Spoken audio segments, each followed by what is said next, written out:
Hello and welcome back to the Puncher's Chance podcast, and welcome to our review show where we look back at everything that's been happening in the world of boxing last week. That includes Nick Ball versus TJ Doheny and Emma Williams over in the States, as well as all sorts of crazy things as always.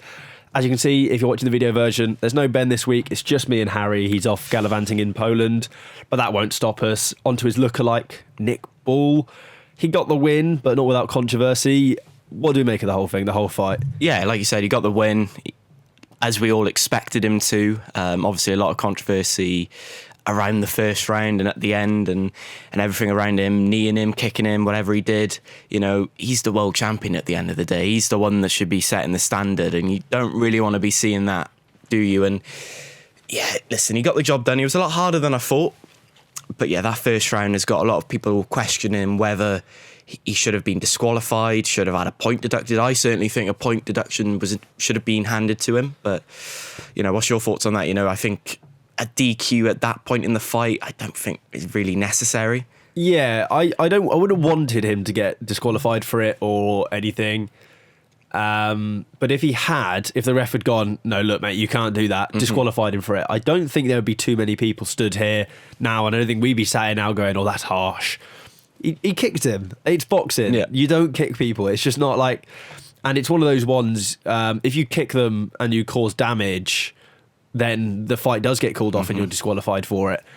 So whether or not TJ Doheny could have milked it, and he probably would have got the decision anyway, but... it's just daft, wasn't it? It was just a moment of red. It doesn't help as well when he's holding he's got him in a neck hold as well, hasn't he? You know, and you're thinking the referee's saying break and he still got it. So you can understand it from Ball's point of view of, oh yeah, he's not breaking the hold, I'm going to get him now. But you don't kick him. Yeah, but you can't be... Yeah, exactly. You can't be having that. And I'm just thinking, if that fight wasn't in Liverpool and he wasn't the main event, would have we seen a different outcome? I don't think so. I think the ref kind of treated it as both men had done something they shouldn't have. At the end of the day, they're both fine afterwards, so just, you know, get on with it, have a word with both of them. And then obviously Nick Ball kind of he didn't really have a warning at that point. Anything else he'd done, a points deduction, we saw that towards the end with obviously the throwing him to the ground. It's just weird, like, it sort of seems like that there shouldn't be this much hatred between these two and this much fire. Like, Nick Ball, like you say, he's the champion, he's the favourite. TJ Doheny's been there with so many great fighters, and this should have really, you'd have thought, would have been just a fairly rudimentary title defence, but actually it turned out into something more, albeit the performance was pretty rudimentary for Nick. Yeah, we saw it a lot at the weigh-ins and at the press conferences, two going back and forth. Something that I wasn't really expecting. You know, Nick Ball is at that level now where he should be looking to be unifying with those belts. But I got a fun fact. You know, people have been going on, you've been going on to me that I haven't had a fun fact in recent weeks. Yeah, it's been a while. It has been a while. This fight for TJ Doheny is only his sixth loss on his record, but it's just the second time he has lost inside the distance. Who was the other one? And I know it's an easy answer. Ionut. Exactly. True. So you drawing comparisons between Nick Ball and Ionut, there's one for the narrative. But no, it was a decent night for Ball. You know, I thought Doheny came on, started strongly, I thought, honestly, but we were discussing beforehand, 38, and that seemed to have shown as the fight went on, he seemed to have tied, and that's when Nick Ball pounced on him, put the pressure on him, and then got him out of there in the end. And I think that's something now that Nick Ball needs to push on with. And against an opponent like Doheny, no disrespect to him, but Nick Ball should be dealing with him inside the distance no matter what. Do you know what? I disagree. And the reason I do is because I think when you look at particularly that Ionut fight, bar maybe Lewis Neri, you could argue because of the knockdowns and stuff, TJ Doheny, it took Inoue a while to download him, to work him out, to find those, and he wasn't dropping rounds while he done it necessarily, but it did take him a while to work him out. He's a tricky customer, and he did a really good job of just getting his foot on the outside as the southpaw. Constantly, if you look, his foot was just planted just outside of Nick Ball's in quite a wide, kind of back on the back foot. He was difficult with that height advantage that he has, and that's the thing Nick's going to have. Every single fight Nick Ball has, he's giving up 4, 5, if not more inches on his opponent. I mean, it's not Ray Vargas, but it's going to be... That was ridiculous, It's going to take a while to overcome that and work out the distance, and then they need to slow down a little bit before you can really start stamping your authority. So I wouldn't have been shocked if this had gone the distance. Yeah. But how realistic, then? Everyone's talking about it, that Inoue and Ball fight. How realistic? Do you reckon that happens this year, next year? I don't think it happens this year. Because I don't think Inoue moves up to featherweight just yet, and I think if he does move up to featherweight, this won't be his first fight at featherweight. But if it does happen, and I kind of hope it does happen, I still don't think it's a contest. I think Naoya Inoue wins that one fairly comfortably because he just is that guy, isn't he? Yeah. And if he is at featherweight, he's not going to be giving up any weight at featherweight. He's not stupid. He'll build himself up nicely to that point until he can't make super bantamweight anymore. He'll be a natural featherweight. And then he'll start cleaning up that division as well, I'm sure. Well, he's got his next 2 fights sorted, hasn't he? On that mental weekend in May that we've got 3 incredible fight nights. He's main eventing in Vegas. Then there's him. He's expected to be fighting in September time against Akhmadaliev. Yeah. You know, there's so many names out there for him. And for Ball now, you know, I've looked at a list. Rafael Espinoza, Angelo Leo, Stephen Fulton, the guy who beat Brandon Figueiredo to win the WBC title in February. That's another fight there. That's a unification fight for him. So yeah, I want to see the Angelo Leo fight because I just think that's an explosive fight. But you have to wait until 24th of May because he's fighting Tomoki Kameda. Yeah, and so I think realistically it'd be more likely to be Stephen Fulton. They fought around a similar time. Obviously, Fulton didn't fight that long ago, and then that is a big fight, and you could do that. Realistically, it's probably going to be in Saudi Arabia, isn't it? And I think it'd be a good fight between Nick Ball and Fulton. Fulton's a technically very good fighter. And we'll get on to boxer versus a fighter later on and maybe that time it didn't work. But in this one, I just can't see Nick Ball not really pushing the pace because he has to because of that size. And I don't see Stephen Fulton necessarily getting dragged into a punch out with him, and so I think it would be a good fight. Just depends if he's wearing his Timberlands. If he's got his Timbs on again, then yeah. It could be an even contest. But looking through the undercard as well, Jack Turner. I'm not being funny. We're going to talk about it. Andrew Cain and Charlie Edwards. What a snooze fest that was. Jack Turner lifted the mood of everyone watching in the arena and at home. What another dominant performance again. And everyone thought, you know what, he's going to get tested in this fight. You know, Jeremy Fragg is going to push him all the way. And look what happened. Yeah, the kid's special. Yeah. 23, 11 wins, 10 by knockout, I believe it is. Only two of those knockouts not coming in the first round. Obviously, that one in the second round and one in I think it was 5th of 8, I think it was. He's special. He's one of those fighters. You look at fighters and you think, you know what, I can see why you've got power. I can see why you hit hard. He just has that power, doesn't he, Jack Turner? Like when I think he said it himself. He was just born. He was given this power, and he's got it. There's no reason why he should, but he's got it. And he could have done it in the first round as well. You know, He's had that streak of first round stoppages, and now he's getting moved up a level, and he's just stopping him. You know, he's getting people in front of him that should be testing him, and instead of going, all right, then this is a big test. I'm going to be, work him out first and then get him out late in the fight. He's like, no. I'll get him out early, get him out like I can, and move on to the next thing. And he's moving through these ranks so quickly. I don't think I've ever seen it before of someone that like him, that's come, in a way for me was unheard of in the scene. And yeah, listen, Liverpool's got a star there in Jack Turner, and if he can keep going in the direction that he's going, he's going to be something special in this country. And definitely for me, a future, I don't want to say it too early because I don't want to put pressure on, but he could be a future world champion, and with that power and that, the knockout percentage that he's got, he's exciting, he's box office, and everyone wants to tune in, don't they, for the knockouts? That's what everyone loves boxing for. But he's got everything. I'm sure when he gets that next test that's going to be taking him to deeper waters, I'm sure he's going to shine in them because I think he's very special. Yeah, I think the fight to make is Brandon Doward, 11-0 as well, British champion, and that would be a real test for him, and one that you don't imagine he should be sparking him out so early. And so you get to see the minerals, and it would be like after a fight like that, you can really see, oh yeah, this guy's world champion quality, because at the moment we've seen nothing to suggest he's not, but we also necessarily haven't seen enough to suggest he is, because we just haven't seen enough of him, despite having a fair number of fights. I just think that knockout by Jack Turner was outrageous. The first shot that puts his opponent out, he lands about 5 or 6 afterwards while the guy's still standing before he eventually drops him. You can see the moment the guy's lights are out, and there's still 5 or 6 more to come. He is ferocious. Scary. Very scary. It's not often you say, do you know what, I wouldn't get in a ring with a super flyweight, but you're not going to get in the ring with Jack Turner. With the record he's got, unbelievable. He's like the opposite of Makhmedov, isn't he? Makhmedov is huge, really scary looking, but actually in the ring he's not necessarily so much of a problem. Jack Turner is tiny, not that scary looking, but in the ring a real fucking problem. So you're saying you want to get in the ring with Makhmedov?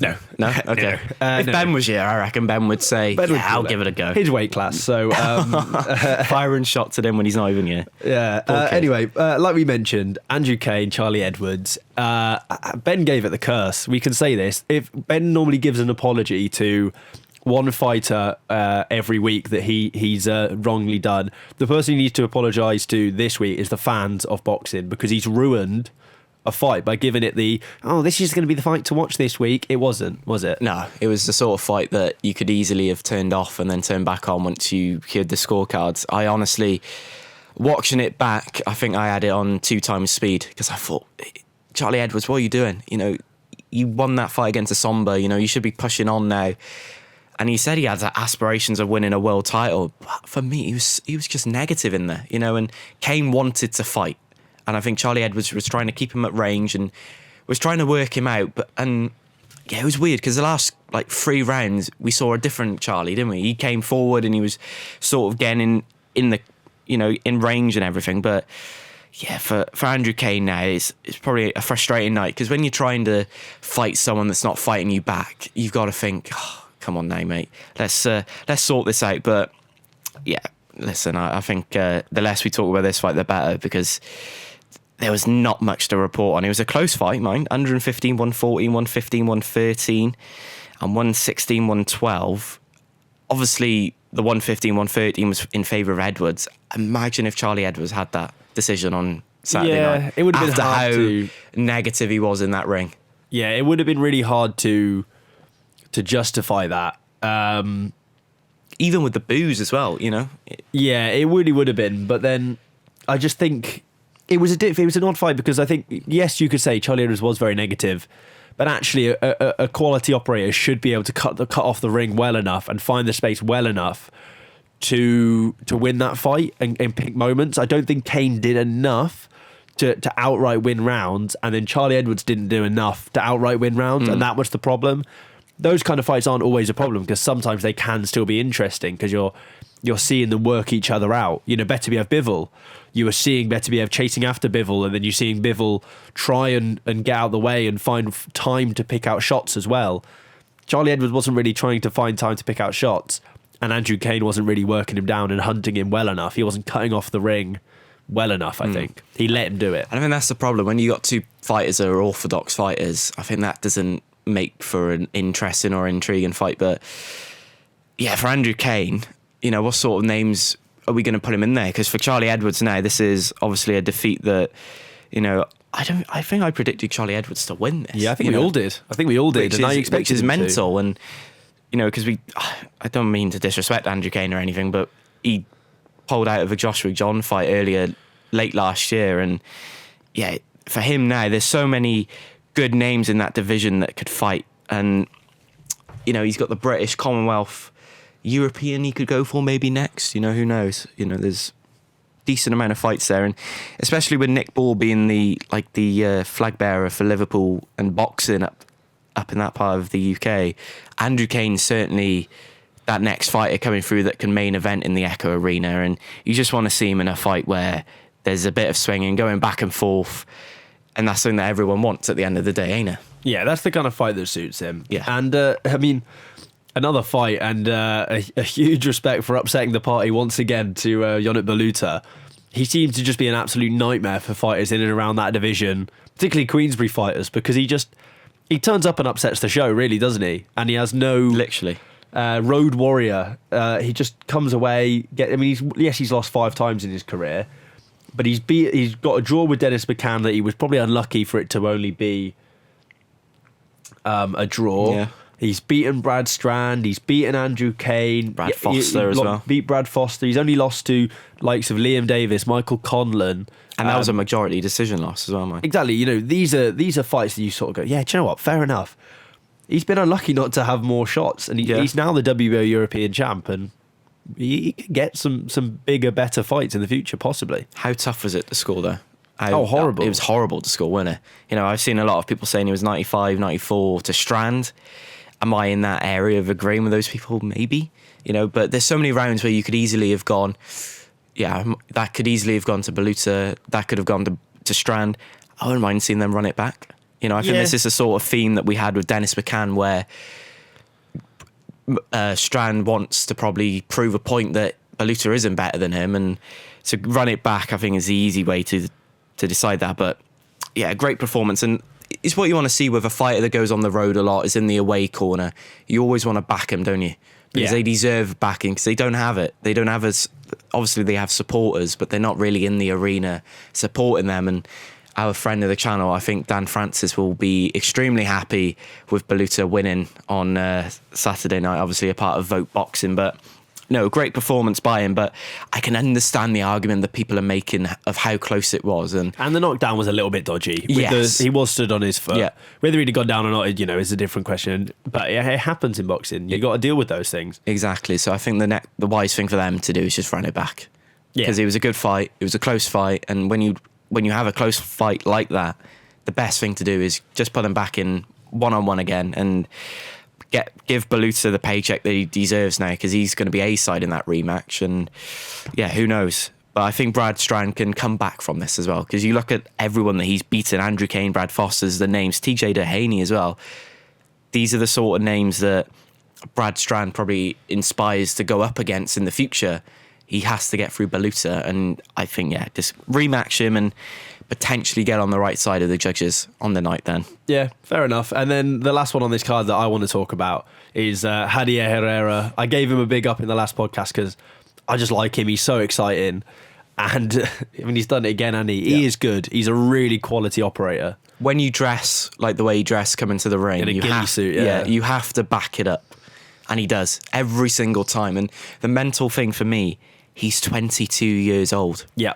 Which is unbelievable. 17-0, 15 knockouts, I think it is. He is some serious man, and someone that I think is going to be on the eyes. Everyone needs to start paying attention to, because he's going to be causing a lot of problems in the not too distant future. Fair play. He's been calling out Shakur Stevenson a lot recently, and obviously you do, because that's the big fight in that division. Why wouldn't you? But really, when you look at it, he's nearly got himself up into the top 10 on BoxRec. So he's really, and I haven't looked at the rankings particularly. I'd be surprised, particularly with the WBA. I think he's got an intercontinental or one of their sort of periphery belts. So I think we'll be seeing a big fight for him soon. But he is going to be a problem, isn't he, when he steps up to that world level? Still, it's difficult to say, because he's got through his opponents so comfortably every single time. I don't think we've seen his opponents that we've seen him up against. They're obviously going to test him, but we need to see him, I think, take that sort of next step where, like I said, for a lot of these fighters on this card, is they want to start, making Sam Noakes. Yeah. You're looking at the names in that division: Sam Noakes, Zepeda, Lomachenko. He gives them all a run for their money, in my opinion. He's in the conversation with them. I wouldn't say yet you could say he's going to give Lomachenko a run for his money. Keyshawn Davis, I think.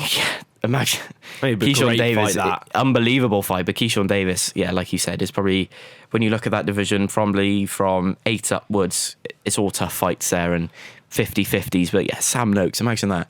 Queensbury versus Queensbury. Obviously, he's a Cuban fighter, I believe, based in Dubai. And he's fought in Liverpool a couple of times. Get him back over in the UK, do that sort of fight. But you've also got fights like Abdullah Mason, like Floyd Schofield. Can you imagine young him against prospects in that division coming up through? But it's such a place to be. Dennis Berinchik, Andy Cruz. There's a lot of fighters that have nowhere near a world title in that division yet. Andy Cruz should be very close to it, but he's in theory ranked quite comfortably below Javier Herrera in that division as the two Cubans in the top 20. Mm-hmm. It's crazy stuff. And he's 29 as well, Andy Cruz. And you look at those names you just said, 20, 22 for Floyd Schofield, and then obviously Herrera 22. It's scary because they're going to be around for a long time now, aren't they? Yeah. And they could dominate divisions. They could jump up, they could jump down. They can get undisputed, who knows. But another great performance. And overall, a great card in Liverpool, I thought. Catching up on it, because I was watching some rugby on Saturday that I don't want to talk about. Still sore about it. Swing low, speak chariots. But no, it was a decent card, and catching up on it, apart from the Charlie Edwards sort of Andrew Cain fight, every other fight I thought was really good. And yeah, it's good to have a decent big card in the UK, something that we don't have this weekend, which is a little bit disappointing. True. But no, I think it was a decent night, fair play. Yeah, and then I'm not really too bothered about talking too long about the card over in the States, because it wasn't the most interesting card in the world. Edgar Berlanga got a very quick knockout, fair play to him. Omari Jones as well. That was the one Ben I wanted to talk wrote a very about. good story about him. Fair play to him. You know, he could have got him out there in the first round, a bit like Jack Turner. Got him out there in style, and yeah, that arena that they were in, you know, it was dead for the first two fights, and then when he came into the arena, it was packed. He is some superstar over there in Florida, and he looks really impressive. Yeah. He looks tall. He looks powerful. He looks accurate. It was an impressive finish in the end. A little trivia question for you. How many shots did his opponent land in that first round? 0, probably. A few more than that. 4. 2. 2. Two whole shots landed in one that first round, according minutes. to the stats. Oh, wow. Obviously, I wasn't sat there counting them myself, I must say. But of course not. He does look big, doesn't he? He looked quite big for the weight, and yet he's got that kind of... you know when a fighter just has that kind of like sniper accuracy? Like the shots are sharp, and they land where they're intended to land, and they look like they've got stuff behind them. And that's a recipe for, you know... Yep. The variation of shots he's landed for his debut was quite impressive as well. He's got the uppercuts in there and stuff that the amateurs don't necessarily throw, because it's not an effective shot in terms of just landing. But it was the textbook performance, wasn't it? From the kind of thing you want from an Olympian in their pro debut, is that. Especially on their debut, like you say, when you have your opponent hurt, it's so easy to start then just throwing in those massive left hooks, right hooks and haymakers and all that.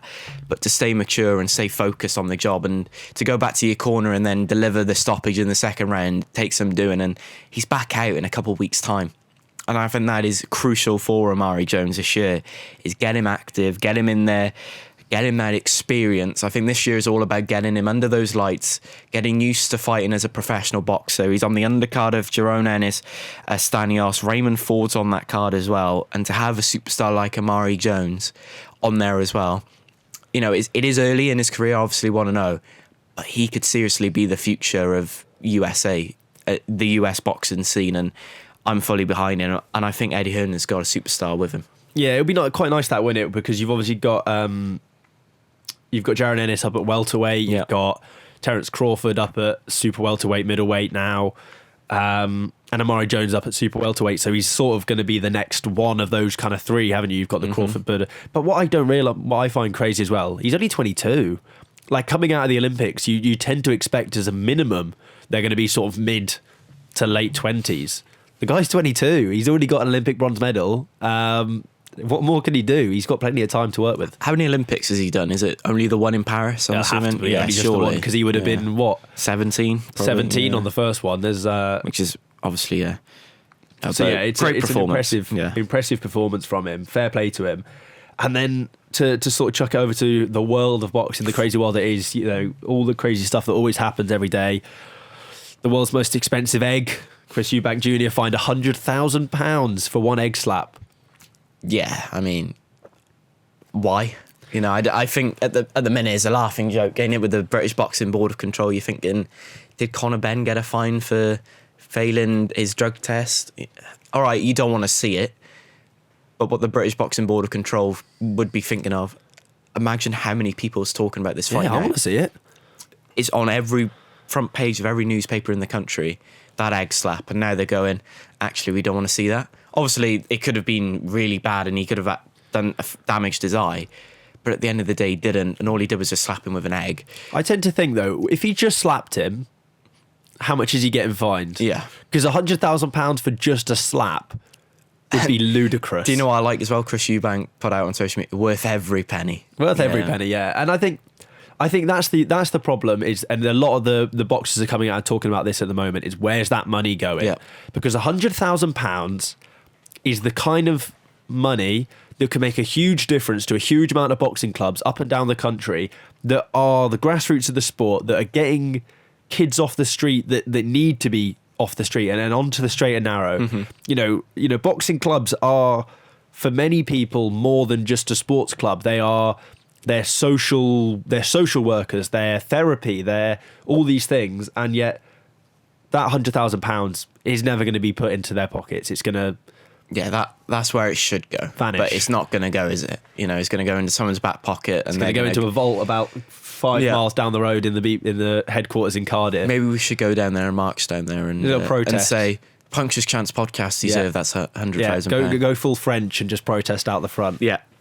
Why not? Why not? But yeah, it's daft, isn't it? It's steep as well. It's stupid because £100,000 just for slapping someone on the face with an egg. You know, we look back at it and I think Chisora got less for the whole table flip situation, and I forget the opponent that smacked him punched him got like 20,000 or 10,000. Was it the Klitschko in the press conference with? Oh no, was it David Hay with the glass? That was David Hay punched Tony Bellew and got nothing for it. Yeah. And I can't remember who it was. Somebody punched Chisora, I believe, because Chisora was 10,000. In the crowd, wasn't he? No, this was in a. I can't remember, but they got £10,000 fine for it. I remember seeing online, and 10 times that for it's just an egg, isn't it? Yeah. I wonder if Nigel Benn got fined as well for putting his hands on Chris Eubank Jr. Almost certainly on the not. Throat. Yeah. Almost certainly not. Something's not right there, is it? But there we go. I don't know. It's quite fun, isn't it? We're talking about it, and it's happening in a month's time. It adds to the circus. Yeah. It adds to the pay-per-view buys, because like you said, you didn't care about this fight in a way of I don't care who wins. It's now you care about who's going to win, I think. And I said before it's a bad boxing fight, which I still think is the case. I think it's one-sided. But what it is now is a great spectacle. Yeah. It's a great spectacle. It's a bad boxing fight. I think it's the biggest boxing fight we'll get in the UK this year, by far, if we don't get AJ Fury. Yeah, I don't think there's much bigger than it in terms of... Well, eyeballs, you know. Yeah. But the thing is, they said that there was, 300,000 in an online queue? Yeah. And look at it now. They still haven't sold out. So. Yeah, maybe it was just Tottenham fans waiting for match tickets to release or something, and they got in the wrong queue. I don't know, but yeah, it's I think it's the money. I think that is when you look at the tickets. Yeah. It's like £100 for a ticket, and you're like 3 miles away from the ring, right at the back. Mental. I wouldn't pay it, so I'm not surprised at that. And then on a similar note to Conor Benn, Mauricio Lara banned for doping. For those of you wondering, when was that? May 2023, when he fought Lee Wood, was the fight that the adverse findings were from. And he's 2023. May 2023, and he's only just now received the ban, having fought 3 times since. Who's he fought in between those 3 times? I can't remember. I can't remember. Those wins turn into losses now for him, surely. I don't know. That's ridiculous. 2 years for a drugs test. Yep. And with Conor Benn, that took a couple of days when you fought Eubank. And the issue is obviously in this time, Matchroom and Lee Wood weren't necessarily aware of that there was an investigation. When they didn't get told, I think Lee Wood found out in an interview that he'd been banned. He fought 3 times in Mexico, in Oaxaca, Mexico City, against half reasonable opponents. Got a draw and 2 wins. After that Lee Wood loss. But like I said, that's crazy, isn't it? 2 years before he got banned. And how long's he been banned for now? 2 more years. So I'm in that category of a group of people that I don't like drugs cheats in sport. And I think if you get caught with drugs in your system, that who knows what he was trying to performance enhancing drugs probably. But if you get caught, surely 2 years isn't enough. I tend to be of the opinion that, if someone puts some in their legs, some steroids in their legs, and they're a cyclist, I don't really care. Ban them, but it doesn't affect anyone. If someone just wants to be faster at the 100 metres, sure, whatever. Again, ban them, but it doesn't bother me. If you're going to take it and then step into a ring with another person who's putting their life on the line, that is the lowest of the low. Mm-hmm. You to be able to put your ego first, that you're not willing to be worse than somebody else, and so you're willing to cheat your way to do it when someone else is putting their life on the line against you, is as bad as it gets for me. I don't see... The difficulty with it is sometimes there will be adverse findings that are accidental or are, there are reasons for it, and I think... But ultimately, if someone is just flat out, you can prove they've taken a performance-enhancing drug, they knew about it, they banned for life, they shouldn't be in combat sports, I think. Ryan Garcia. Yeah. Prime example. He's admitted, I took drugs. And you're thinking, well, how are you still in the sport? How long was his ban? His ban was like a year. Yeah, I mean... Which is ridiculous. I suppose to a degree as well, Osterin's a, fat stripper, so it's a banned substance, but it's not making you... How much are they? I heard it from a friend anyway. So I suppose in theory that's not causing any bodily harm. It's just, he still didn't make weight. But look how he so. battered Doheney. And he did. But the reason he did is because he didn't make weight. Yeah. And he was huge. And he is a very talented fighter anyway.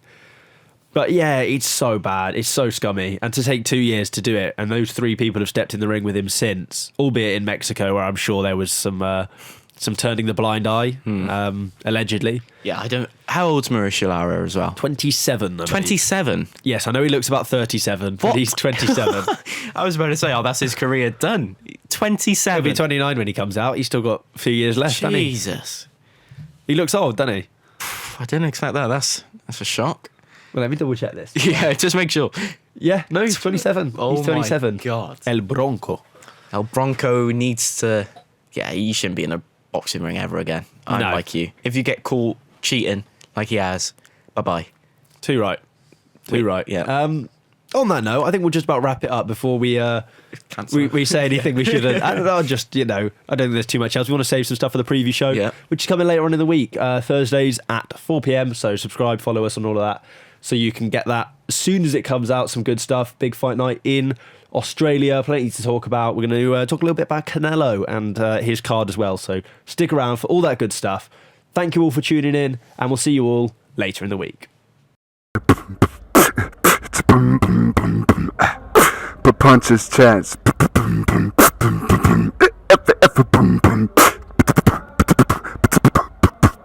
Punches chance podcast.